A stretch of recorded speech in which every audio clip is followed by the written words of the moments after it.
What if the coincidences in your life aren't random? What if those unexpected encounters, perfectly timed opportunities, and moments of profound clarity are signals you've simply never learned to recognize? In a world filled with constant noise, many people move through life disconnected from the deeper patterns unfolding around them. Not because those patterns aren't there, but because they're too distracted to notice them. Today, we're exploring the idea of spiritual frequency, the practice of quieting mental static, cultivating awareness, and aligning yourself with a deeper sense of purpose, timing, and meaning. Because sometimes the greatest transformation doesn't come from forcing outcomes, it comes from learning how to listen. Never before have humans been so connected, and yet many people have never felt more disconnected from themselves. Notifications, news cycles, algorithms competing for attention, a constant stream of information arriving every minute of every day. Our minds rarely experience true stillness. Instead, many of us operate in a state of perpetual reaction,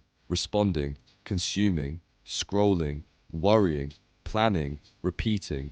When the mind becomes crowded, subtle signals become difficult to perceive, and whether you view those signals as intuition, spiritual guidance, or meaningful coincidence, they often emerge in moments of quiet awareness. Most people spend their lives focused on what needs to happen next, the next task, the next goal, the next problem. This survival-oriented mindset is useful when action is required, but it can also prevent us from experiencing the present moment. Spiritual alignment begins when we move from constant reaction into conscious observation. Not passive waiting, not avoidance, awareness, the ability to pause long enough to notice what is already unfolding around us. Stillness is often misunderstood. Many people assume stillness means inactivity. In reality, stillness is a form of attention. It's the decision to stop generating noise long enough to hear something deeper. A few minutes of silence, a walk without distractions, time spent reflecting rather than consuming. These simple practices create space, and in that space, insights often emerge, not because the universe suddenly began speaking, but because you finally became available to listen. Most self-improvement advice focuses on external habits.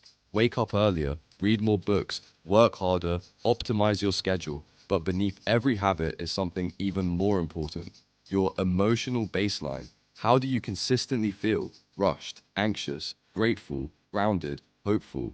Your emotional state shapes how you interpret events, make decisions, and engage with opportunities. Two people can experience the exact same circumstance and see completely different possibilities.